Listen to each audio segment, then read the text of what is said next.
DYNO'ing, guys. So most of you guys follow me on social media. You know today is a very special day. So you can see I got the bike apart right now. And I'm actually doing a once over on everything. I actually just picked up a new plug. You can see here.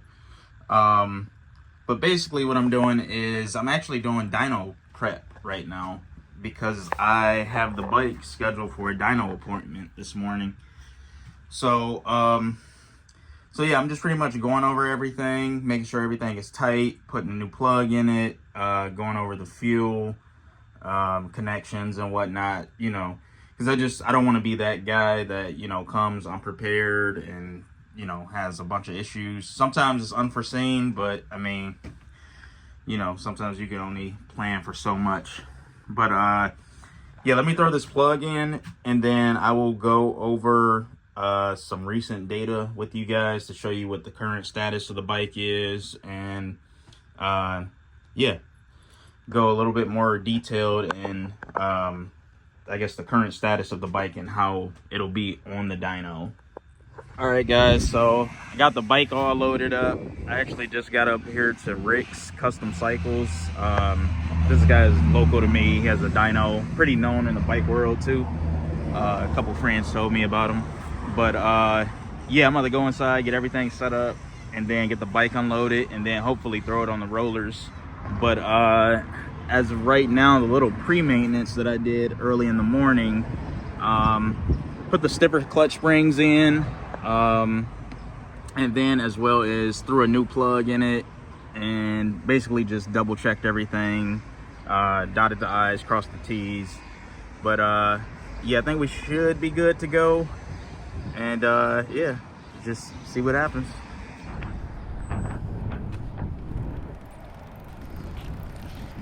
All right, about to get it loaded on.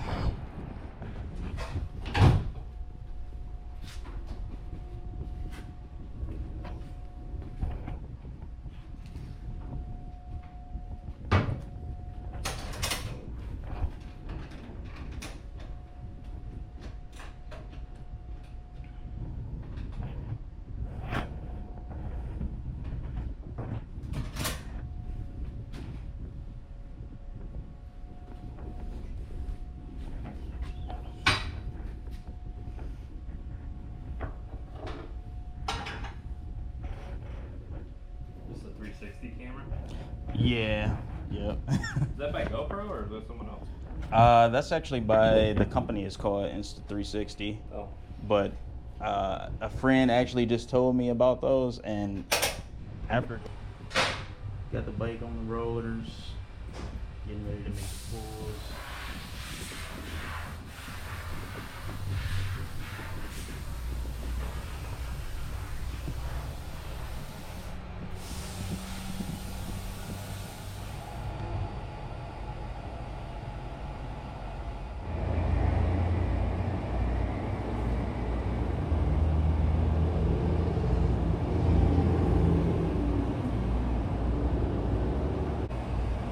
That's my friend.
All right, guys. So you saw the bike on the dyno. We did 3 runs, and this is the dyno sheet right here. So please ignore the bottom and the top because something was screwy. I think this right here is actually when the bike hit RPM cut. It's set at 11.5. But as you can see on the first run, it made 98 horsepower and 47.8 foot-pounds of torque. And that's at 10,790 RPM. And the last 2 runs, it made 104 horsepower, which is pretty good, I think, because actually I have the logs pulled up right here, and this bike is still really rich. I want to say, let me see, pull this run up right here, 19 psi on the dyno. I was around the 15-16 psi mark. So right here, this log is like right within that range, but you can see it is going pretty rich in that area. It's 10.9 AFR, so it can be leaned out a good bit.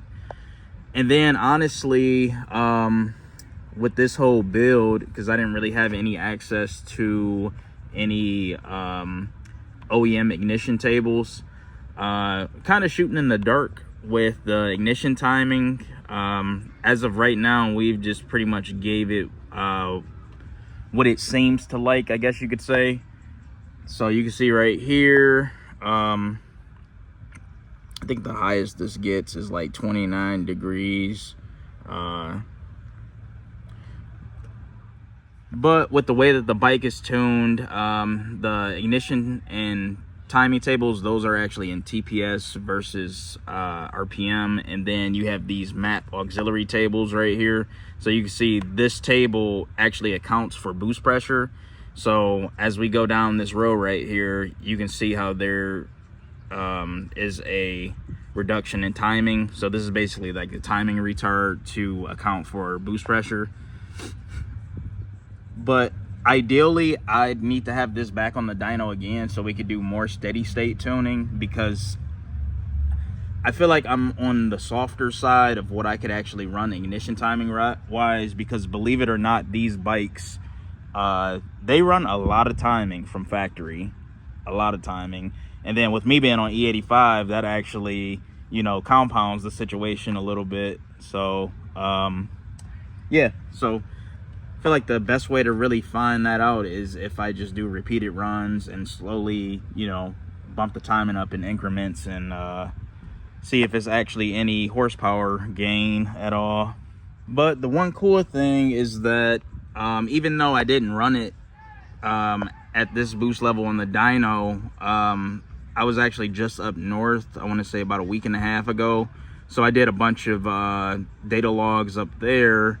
And just to give you guys an idea of what type of boost this bike is making, you can see in these 3 logs right here, and they're all pretty consistent across the board. But 21 psi here. Obviously O2 correction is a little bit off, so tune definitely still needs work. The bike isn't perfect by any means right now, but I mean, it's running pretty good. And this one right here hit 21.36 psi.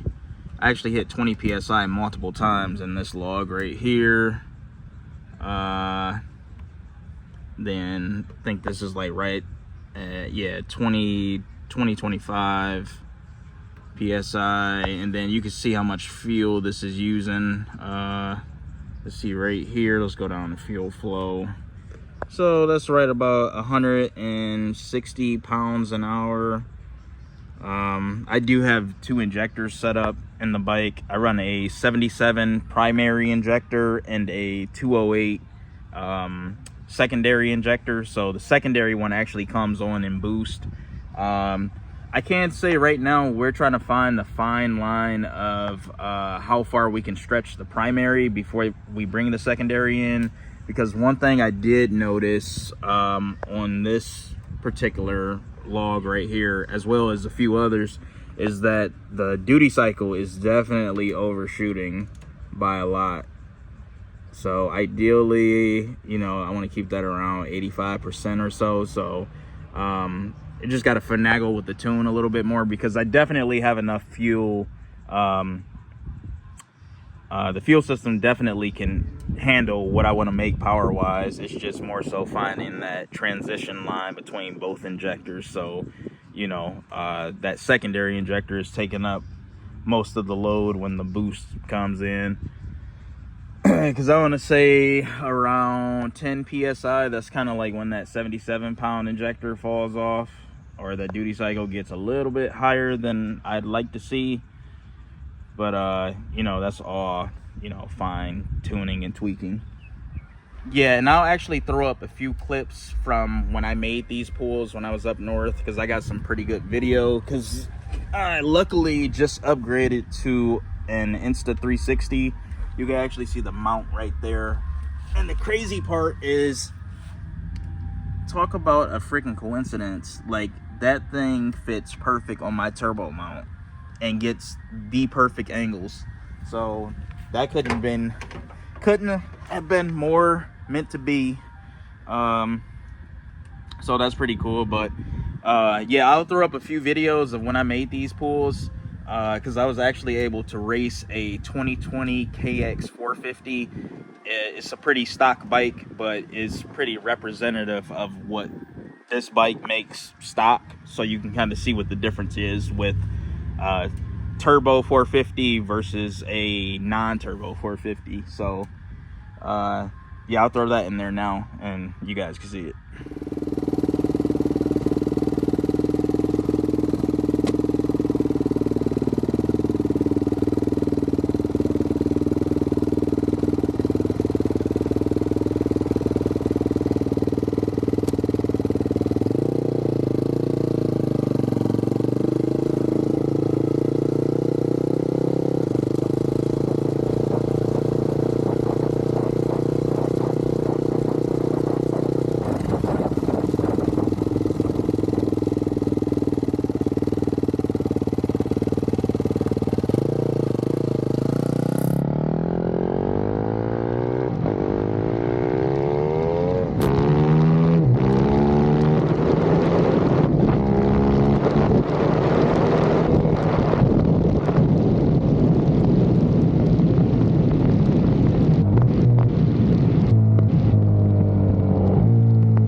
pounds of boost.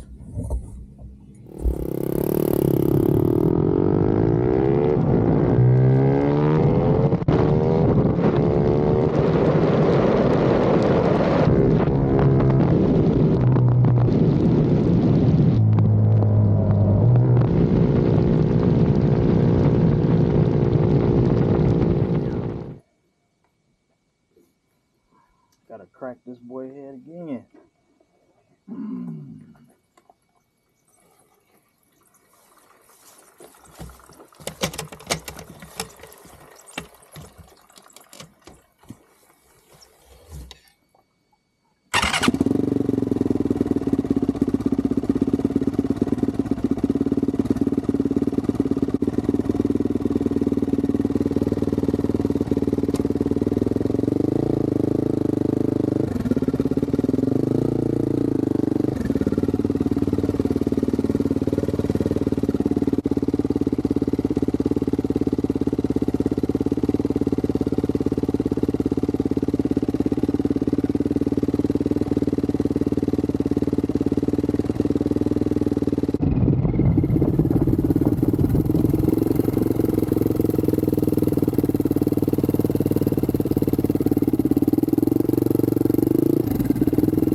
Yeah, so on this bike, I am still running an internal wastegate. You can see it right there.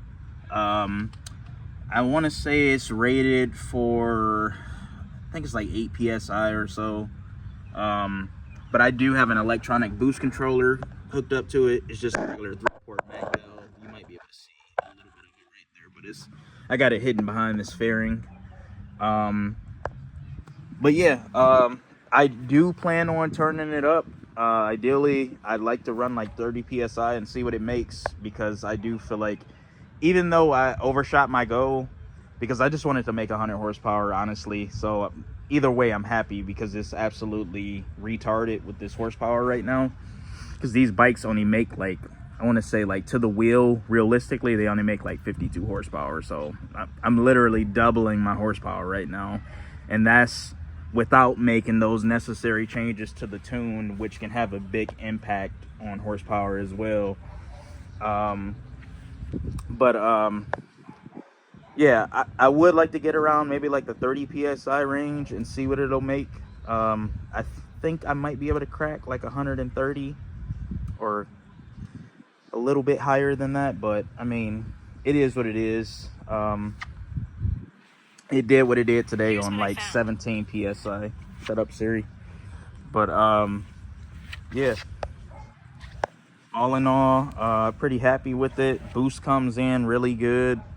A lot of people were curious about that, you know, if I had like any lag or anything. But yeah, I'm pretty happy with it. I do plan on taking it back to the dyno once those changes are made, to see if it, you know, picks up. And then obviously I want to play with the timing and see how far we can stretch that, because like I said, I think we're still pretty soft right now on timing. So I still do have to make a couple of upgrades to the bike. I did just make some recently. I upgraded to a P10S full spectrum battery. I don't know if you guys can see that little glimpse of it in there, but that's a much larger battery than what comes in these bikes stock. And since I'm running so many electronics now, it's kind of warranted. So this battery is actually a 12 amp hour battery. It's like 720 cranking amps, so the freaking bike turns over so fast now. But yeah, other than that, I upgraded to a Rix Motorsports Electrics rectifier as well, because this has a higher current rating versus the stock rectifier that comes on these bikes, you know, stock. This one is rated for 50 amps, which is insanely overkill for what I'm doing, but the stock one is rated for 10 amps, and with the bigger fuel pump and all the electronics that I'm running now, I want to say I was pulling like close to like 20 amps, or actually no, it was probably closer to like 18, but that's, you know, when I was in boost, so the pump is under a little bit more load when you know, obviously when boost pressure is pumping through the engine, because it's working harder. But yeah, the main issue that I'm having now is if I do night driving, the stator doesn't seem to be able to keep up with the electrical load. So I did upgrade to a WR450F stator. It's a 140 watts output, but I still don't think it's enough, because those runs that I mentioned to you guys that I have on my laptop right here, when I was up north, I was able to monitor that through a PDM that I run on my bike. So it's pretty much just like a glorified race pack smart wire for a motorcycle. It's called the Moto Gadget M Unit Blue, but the nice thing about it is that I can actually do I can monitor live current draw on every circuit that the PDM is controlling. So I want to say on those runs when I was in boost, I saw a peak wattage draw of like 190 watts. So that exceeds what that stator can handle by a pretty good margin. And to make it even worse, that was actually with the headlights off and everything. So add another 30 to 40 watts for headlights, and we're talking like 220, 230 watts. So I got to send this stator out and get it rewound. Actually sending it to Rick's, the same place that I got this upgraded rectifier to, and hopefully they're able to get more wattage output out of that stator than what I'm currently getting. If not, I might have to downgrade to a smaller fuel pump, because that's kind of the killer right now, because that pump by itself, like even at idle, it pulls like 6.2 amps, and then under boost pressure I saw it get all the way up to like 12 amps when I was like in 20 pounds of boost. So that is definitely what's draining the battery right now. And like I said, if I do repeated high boost pulls, you'll see the battery voltage dip a little bit, but it can maintain. But once I start doing night driving and, you know, getting into it repeatedly, the battery voltage doesn't seem to recover. So it's definitely that stator is undersized for what I'm doing now, and it'll only get worse because I plan on running more boost. And yeah, but the thing that sucks though is that the fuel system is set up for methanol. That's kind of the reasoning behind going to that pump. And for you guys that aren't familiar with the pump that I'm running, it's actually a Polaris Razor Turbo E85 pump that AEM makes, and I was able to get it to fit in my stock tank. Fits pretty good, definitely works good. So it would suck to have to, you know, downgrade from that, but you know, I would rather the bike be more drivable than, you know, running my bike on methanol, because realistically it'll be on E85 primarily. So, but yeah, that's pretty much the gist of it. But yeah, other than that, guys, I've just been pretty much dialing this thing in little by little. Shout out to R2 Hainala. Hopefully I didn't butcher that, but he's been helping me get this thing, you know, tuned. And yeah, we've been chipping away at it little by little, and it's definitely getting there. Because I was happy the first time I hit 5 pounds of boost. Now I'm hitting 20 consistently. So so when I say that this is the daily beater, I really mean it, because I'm literally on this thing every day, whether it's dirt, street, whatever. This bike is a real hitter. But yeah, one thing I can say now though is that I officially have a 100 horsepower dirt bike. So or I'm sorry, 100 horsepower plus dirt bike. So to all the naysayers, yeah, we did it. It's only going up from here too.